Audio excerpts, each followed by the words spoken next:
Ever wonder why you're starving at noon or can't stop snacking on processed foods? Dive into the science of hunger and satiety with us. Uncover how your brain and hormones team up to control your appetite and learn simple science-backed tricks to master your meals and boost your health. Starting today in this comprehensive exploration, we delve into the intricate interplay between hormones, the nervous system, and the regulation of feeding, hunger, and satiety. This topic is critical for understanding not only how our bodies signal the need to eat or stop eating, but also how these mechanisms can be leveraged to optimize mental health, physical health, and overall performance. Drawing from scientific research and practical applications, we will explore the roles of specific brain regions, hormones, and peptides, as well as dietary and behavioral strategies that influence appetite. The goal is to provide actionable, science-based tools that anyone can use to better manage their eating habits and health. The neural foundations of hunger and satiety, the hypothalamus, a central control station at the core of the brain's regulation of hunger and satiety, lies the hypothalamus, a small but powerful region that orchestrates a variety of physiological processes. Within the hypothalamus, the ventromedial hypothalamus VMH has long been a focal point for researchers studying feeding behavior. The VMH is particularly intriguing because it produces paradoxical effects depending on how it is manipulated. Scientific studies have shown that lesions or disruptions to the VMH can lead to dramatically different outcomes. In some cases, damaging the VMH causes hyperphagia, a condition where animals or humans exhibit an insatiable desire to eat, leading to significant weight gain. In other cases, similar lesions result in anorexia, where individuals lose interest in food altogether, finding it aversive. These opposing outcomes suggest that the VMH is not a simple on-off switch for hunger, but rather a complex control station housing multiple populations of neurons. Some of these neurons promote feeding, while others inhibit it, creating a delicate balance that governs appetite. This complexity underscores the importance of the VMH as a hub for integrating signals from both the nervous system and the body's hormonal environment. However, to fully understand its role, we must also consider other brain regions that contribute to the sensory and tactile aspects of eating. The insular cortex, sensing the act of eating. Another critical player in the neural control of feeding is the insular cortex, a region located higher in the brain that specializes in processing interoceptive signals, information about the internal state of the body. The insular cortex receives direct input from touch receptors in the mouth, which play a surprisingly significant role in how we experience food. While most people associate eating with taste mediated by taste buds on the tongue, the tactile sensations of chewing, texture, and food consistency are equally important. The insular cortex evaluates these sensations, determining whether food is enjoyable, aversive, or satisfying. For example, the crunch of a fresh vegetable or the smoothness of a creamy dessert can influence whether we continue eating or feel satisfied. This tactile feedback, processed by the insular cortex, interacts with the hypothalamus to modulate hunger and satiety. Together, the ventromedial hypothalamus and the insular cortex form a neural network that integrates sensory, tactile, and physiological signals to regulate feeding behavior. However, these brain regions do not act in isolation. They are profoundly influenced by hormones and other chemical signals circulating in the blood. Hormonal regulation of feeding hormones are chemical messengers that travel through the bloodstream, coordinating responses between different parts of the body. In the context of feeding, several hormones play pivotal roles in signaling hunger, promoting satiety, or modulating appetite. These hormones interact with the nervous system, particularly the hypothalamus and insular cortex, to fine-tune our desire to eat. The parabiosis experiment, a window into hormonal control, a classic experiment in the field of appetite research known as parabiosis, provides compelling evidence for the role of hormones in feeding behavior. In this experiment, researchers surgically connected the blood supplies of two rats, allowing them to exchange blood-borne factors while keeping their nervous systems separate. When the ventromedial hypothalamus of one rat was lesioned, that rat became obese, exhibiting hyperphagia. Remarkably, the other rat, which was not lesioned, became thin and lost weight. This outcome revealed that a factor in the blood, likely a hormone, was responsible for the contrasting effects on appetite. The lesioned rat's disrupted VMH led to an overproduction or underproduction of a circulating signal that influenced feeding behavior in both animals. This experiment was a turning point in understanding that hunger and satiety are not solely controlled by the brain, but are also heavily influenced by endocrine signals. The arcuate nucleus, a hormonal command center. More recent research has identified another brain region, the arcuate nucleus, as a key player in the hormonal regulation of feeding. Located near the hypothalamus, the arcuate nucleus contains specialized neurons that release molecules capable of either stimulating or suppressing appetite. Two populations of neurons in the arcuate nucleus are particularly noteworthy: the proopiumlanocortin POMC neurons and the AGOT-related peptide AG-RP neurons. POMC neurons and alpha-MSH. The POMC neurons produce alpha, a melanocyte-stimulating hormone MSH, a powerful molecule that acts as a brake on appetite. When MSH is released, it signals to the brain that the body has had enough food, reducing the desire to eat. The activity of POMC neurons typically increases after a meal, contributing to feelings of satiety. AG-RP neurons, the appetite accelerator in contrast. AG-RP neurons stimulate feeding by promoting hunger. Their activity spikes when the body has not eaten for a while, such as during fasting or between meals. AG-RP neurons counteract the effects of MSH, pushing the body to seek food. This push-pull dynamic between POMC and AG-RP neurons creates a finely tuned system for balancing hunger and satiety. Ghrelin, the hunger hormone. One of the most fascinating hormones involved in hunger is ghrelin, often referred to as the hunger hormone. Ghrelin is primarily secreted by cells in the gastrointestinal GI tract, particularly when blood glucose levels drop. Its primary role is to stimulate appetite, but it does so in a remarkably sophisticated way. Ghrelin acts as a food anticipatory signal, preparing the body to eat at specific times. For example, if you eat breakfast at 8 a.m. every day, ghrelin secretion begins to rise shortly before that time, triggered by a combination of low glucose levels and input from biological clocks in the liver and hypothalamus. This hormonal clock creates a Pavlovian-like response, where the anticipation of food similar to Pavlov's dogs salivating at the sound of a bell prompts hunger. Ghrelin exerts its effects by activating AG-RP neurons in the arcuate nucleus, amplifying the desire to eat. It also stimulates the brain to focus on foods associated with specific times of day, explaining why you might crave certain meals at predictable intervals. However, disruptions to regular eating schedules, such as skipping meals or eating at irregular times, can lead to elevated ghrelin levels, intensifying hunger and making it harder to resist food. Cholecystokinin CCK, the satiety signal on the opposite end of the spectrum, is cholecystokinin CCK, a hormone that promotes satiety and reduces hunger. Like ghrelin, CCK is released from the GI tract, but its secretion is triggered by the presence of specific nutrients in the gut. Specialized neurons in the gut, along with the mucosal lining and the gut microbiome, detect these nutrients and stimulate CCK release. CCK is particularly responsive to three types of nutrients: omega-3 fatty acids and conjugated linoleic acid chelae, found in foods like fatty fish or supplements.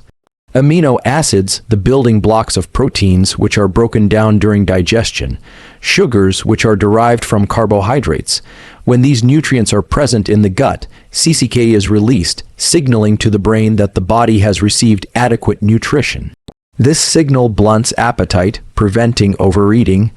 For example, consuming foods rich in omega-3s or proteins can activate CCK, leading to a feeling of fullness sooner than if you consumed only simple carbohydrates. The role of nutrient sensing in appetite regulation, the interplay between CCK, G, ghrelin, and other hormones highlights a critical aspect of feeding. The body is constantly sensing and seeking specific nutrients. When we eat, we are not just filling our stomachs but foraging for amino acids, fatty acids, and sugars that the body needs to function. These nutrients trigger hormonal signals that either promote or suppress appetite, depending on whether the body's needs have been met. For instance, amino acids are essential for protein synthesis, muscle repair, and other cellular processes. If a meal contains adequate amino acids, CCK is released, signaling satiety. Similarly, omega-3 fatty acids and CLA play roles in inflammation regulation and metabolic health, and their presence in the gut activates CCK to curb hunger. This nutrient sensing mechanism ensures that we eat enough to meet our physiological needs without overconsuming.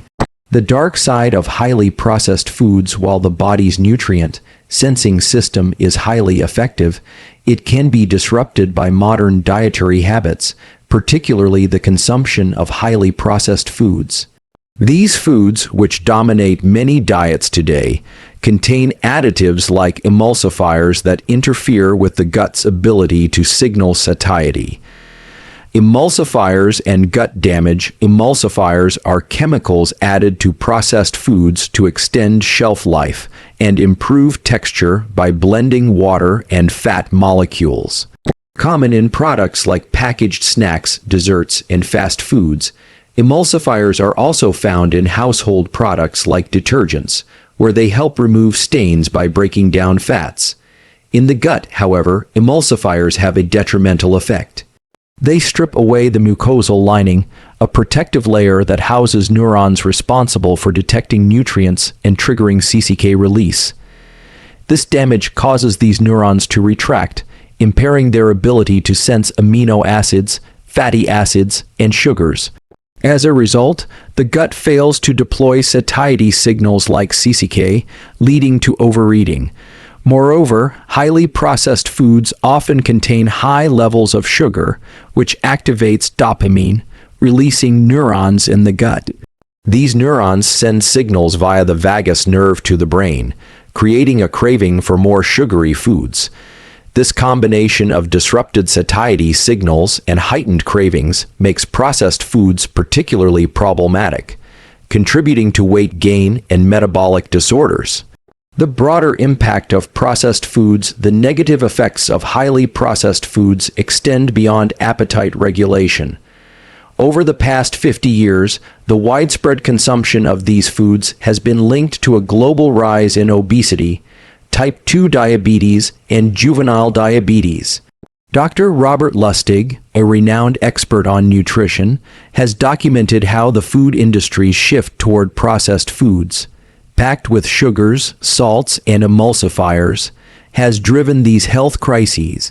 His lectures provide a detailed history of this transition, emphasizing the economic and scientific factors behind it. Fortunately, the damage caused by emulsifiers is reversible. By avoiding highly processed foods and focusing on whole foods, such as fresh vegetables, lean proteins, and healthy fats, the gut's mucosal lining can heal, restoring proper nutrient sensing and satiety signaling. Insulin and glucose, the energy regulators. Another critical hormone in the regulation of feeding and satiety is insulin, which plays a central role in managing blood glucose levels. Insulin is secreted by the pancreas in response to rising glucose levels after a meal, ensuring that glucose is shuttled to cells for energy or stored for later use. The importance of glucose regulation. Maintaining blood glucose within a healthy range, approximately 70-100 mg/dl, is essential for overall health. Excessively high glucose levels, hyperglycemia, can damage neurons, leading to complications like diabetic neuropathy, loss of sensation in extremities, or diabetic retinopathy, vision loss. Conversely, low glucose levels, hypoglycemia, can cause shakiness, confusion, and fatigue. Insulin prevents these extremes by regulating glucose uptake and storage.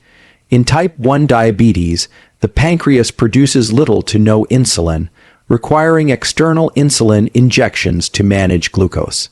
In type 2 diabetes, the body becomes insulin insensitive, meaning cells do not respond effectively to insulin, leading to elevated glucose levels.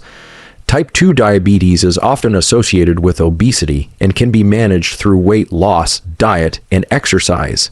Glucagon, the counterbalance to insulin. While insulin lowers blood glucose, glucagon, another pancreatic hormone, raises it by mobilizing stored energy. When you are hungry or fasting, glucagon pulls glucose from the liver and muscles stored as glycogen, and if necessary, from body fat. This push-pull system between insulin and glucagon ensures that energy is available when needed and stored when abundant. Dietary strategies for glucose management, the composition and timing of meals, significantly influence insulin and glucose dynamics. For example, carbohydrates cause a rapid spike in blood glucose, triggering a corresponding insulin release. Fats result in a slower, less pronounced increase in glucose. Proteins have a minimal direct effect on glucose, but can be converted to glucose via gluconeogenesis if needed. The order of food consumption also matters.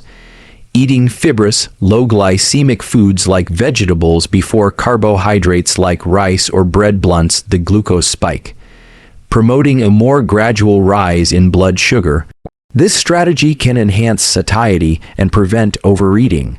Exercise and glucose regulation. Physical activity is a powerful tool for managing blood glucose. Exercise increases insulin sensitivity, allowing cells to absorb glucose more effectively. Even light movement, such as a post-meal walk, can dampen glucose spikes. Specific types of exercise offer additional benefits.